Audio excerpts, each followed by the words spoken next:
Good morning student. आज का हमारा टॉपिक है पृथ्वी का निर्माण। चलिए शुरू करते तो इसकी एक मैं आपको शॉर्ट समरी बता देता हूँ कि इस अध्याय में हम पृथ्वी की उत्पत्ति के बारे में पढ़ने वाले हैं कि आखिर ये पृथ्वी कैसे बनी। और इस अध्याय में हम ये भी जानेंगे कि ग्रहों का निर्माण कैसे हुआ, जो प्लैनेट्स होते हैं, जो हमारे ग्रह होते हैं, उनका निर्माण कैसे हुआ। और उसके बाद हम जानेंगे कि चंद्रमा का निर्माण कैसे हुआ, जिसे हम चांद कहते हैं। और लास्ट में हम ये जानेंगे कि स्थल मंडल और वायुमंडल का विकास कैसे हुआ। स्थल मंडल जहां पर आज हम रहते हैं, जो हमारी भूपर पट्टी है, ठीक है, जो हमारी भूमि की सतह है ऊपरी, इसका निर्माण कैसे हुआ। और फिर हम जानेंगे कि वायुमंडल का जो विकास कैसे हुआ।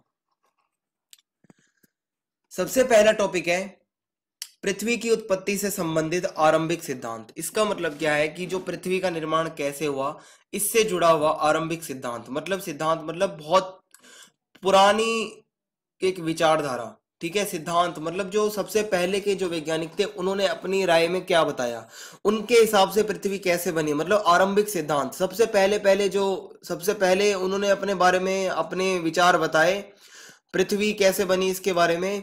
तो इसको कहते हैं कि पृथ्वी की उत्पत्ति से संबंधित आरंभिक सिद्धांत, की वैज्ञानिकों के क्या नजरिया है कि पृथ्वी कैसे बनी। तो पृथ्वी की उत्पत्ति के संदर्भ में अनेक वैज्ञानिकों ने अपनी परिकल्पनाएं प्रस्तुत की हैं। इसका मतलब है कि पृथ्वी कैसे बनी, इसके बारे में बहुत सारे वैज्ञानिकों ने अपनी अपनी सोच को दिखाया है, कि उन्होंने अपनी अपनी राय बताई है कि हाँ भाई पृथ्वी ऐसे बनी, किसी ने कहा पृथ्वी ऐसे बनी।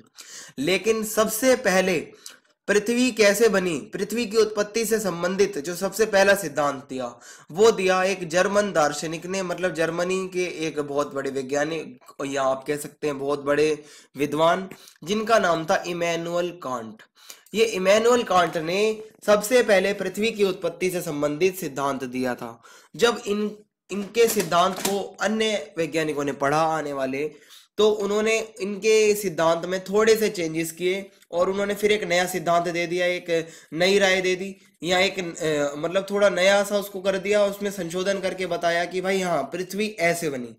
तो इमैनुअल कांट ने जो बताया था उसको चेंज करके आखिर क्या हुआ, आइए देखते हैं। तो आपको यहां तक समझ में आ गया कि पृथ्वी कैसे बनी, इसको लेकर बहुत सारे वैज्ञानिकों की अपनी अपनी राय है। और सबसे पहले पृथ्वी के निर्माण से संबंधित जो सिद्धांत दिया था, किसने दिया था? इमैनुअल कांट ने, जो कि एक जर्मन दार्शनिक थे और एक विद्वान थे। यहां तक आपको क्लियर है। उसके बाद अगली हेडिंग है न्याहारिका परिकल्पना। तो 1976 में एक गणितज्ञ मतलब जो मैथ में अच्छे थे, 1976 में गणितज्ञ लॉपलेस, ये नाम है एक वैज्ञानिक का, लॉपलेस ने इसका संशोधन किया। किसका संशोधन किया? संशोधन का मतलब होता है बदलाव करना। तो जो इमैनुअल कांट ने बताया था कि पृथ्वी कैसे बनी, उसको इन्होंने पढ़ा। इसको पढ़ने के बाद इन्होंने इमैनुअल कांट के जो विचार थे उसमें थोड़ा सा बदलाव किया और इन्होंने अपनी एक नई विचारधारा विचारधारा नहीं इसको कहेंगे, इन्होंने अपना एक जो है मतलब नई सोच बताई कि हाँ पृथ्वी का निर्माण इस तरीके से हुआ। तो जो इन्होंने बताया, जो इन्होंने अपनी परिकल्पना दी, इनके हिसाब से पृथ्वी कैसे होनी चाहिए, उसको कहा गया न्याहारिका परिकल्पना, ठीक है। और इसके अनुसार इसमें इन्होंने क्या बताया कि ग्रहों का निर्माण, जो प्लैनेट्स हैं उनका निर्माण धीमी गति से घूमते हुए पदार्थों के बादल से हुआ, ठीक है। तो कैसे हुआ निर्माण जो ग्रहों का? इनके अनुसार, जो लॉपलेस के अनुसार, जो आखिर जो हमारे ग्रह हैं उनका निर्माण हुआ धीमी गति से घूमते हुए पदार्थों के बादल से। बाद में चैम्बरलेन और मोल्टन, ये दो वैज्ञानिक थे, इन्होंने कहा कि ब्रह्मांड में एक अन्य तारा सूर्य के नजदीक से गुजरा और इसके परिणाम स्वरूप तारे के गुरुत्वाकर्षण से सूर्य सतह से सिगार के आकार का कुछ पदार्थ निकलकर अलग हो गया और सूर्य से दूर चला गया और धीरे धीरे यह सूर्य के चारों तरफ घूमने लगा और धीरे धीरे संघनित होकर यह ग्रहों के रूप में बदल गया। इसका मतलब क्या था कि जो ये बाद में चैम्बरलेन और मोल्टन, ये दो वैज्ञानिक थे, इन्होंने अपनी राय बताई कि भाई पृथ्वी ऐसे नहीं बनी। इन्होंने बताया कि पृथ्वी कैसे बनी, कि ब्रह्मांड में आपको पता है सूर्य है, तो सूर्य जो है उसके नजदीक से क्या हुआ कि मतलब एक तारा जो था वो सूर्य के नजदीक से गुजर रहा था। जब वो सूर्य के नजदीक से गुजर रहा था तो जो तारे के अंदर गुरुत्वाकर्षण था, तो तारे के गुरुत्वाकर्षण के कारण उसने सूर्य की सतह से एक थोड़ा सा अंश अपनी तरफ खींच लिया। तो जब वो सूर्य की सतह से वो थोड़ा सा अंश वहां से टूटकर अलग हो गया, तो वो अंश धीरे धीरे सूर्य से दूर होता चला गया। जब वो सूर्य से दूर होता चला गया तो वो धीरे धीरे धीरे धीरे फिर सूर्य के चारों तरफ घूमने लगा, और घूमते घूमते जब वो संघनित हो गया तो वो धीरे धीरे ग्रहों के रूप में बदल गया। ऐसा किसने बताया है? चेम्बरलेन और मोल्टन ने। ठीक है, तो आपको ये भी याद रखना है। अब नेक्स्ट टॉपिक है पृथ्वी की उत्पत्ति से संबंधित आधुनिक सिद्धांत। इसका मतलब है जो आज के वैज्ञानिक है ये क्या मानते हैं कि आखिर पृथ्वी का निर्माण कैसे हुआ। तो पहला पॉइंट है आधुनिक समय में सर्वमान्य सिद्धांत बिग बैंग सिद्धांत है। इसका मतलब क्या है कि पृथ्वी का और ग्रहों का निर्माण कैसे हुआ, आज के टाइम पे जो सबसे ज्यादा माने जाने वाला सिद्धांत है, ऐसा सिद्धांत जिसको पूरी दुनिया मानती हो कि हाँ इसी तरीके से पृथ्वी बनी है, तो उस सिद्धांत का नाम है बिग बैंग सिद्धांत। इसमें बताया गया कि आखिर सभी ग्रह कैसे बने हैं। तो 1920 में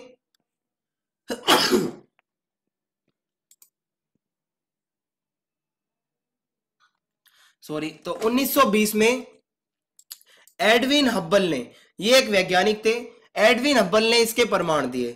किसके? बिग बैंग सिद्धांत के।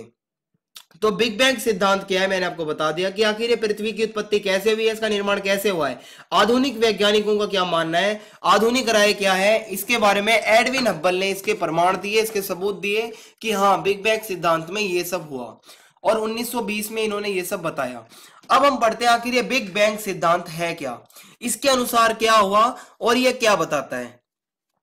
तो शुरू में बिग बैंग सिद्धांत में बताता है कि शुरू में सभी पदार्थ जिनसे ब्रह्मांड बना है अति छोटे एकाकी परमाणु के रूप में थे। मतलब जो आज का हमारा जितना भी ब्रह्मांड है, जितने इतने सारे ग्रह बने हैं, वो सब नहीं थे, सिर्फ एक छोटा सा एक परमाणु था, एक छोटा सा आप समझ सकते हैं पदार्थ, बिल्कुल ऐसा जैसा मैंने आपके सामने बनाया है, एकदम छोटा सा ये पदार्थ था और ये एक ही स्थान पर स्थित था। अब ये छोटा सा पदार्थ था, इसके अंदर क्या था? बहुत ज्यादा तापमान था। ठीक है, और ये काफी छोटा था और इसके अंदर तापमान बहुत ज्यादा था ये छोटे से पदार्थ में। उसके बाद क्या हुआ? इस छोटे से पदार्थ में एक विस्फोट हुआ, एक धमाका हुआ। उस धमाके से क्या हुआ कि पूरे ब्रह्मांड का विस्तार हो गया।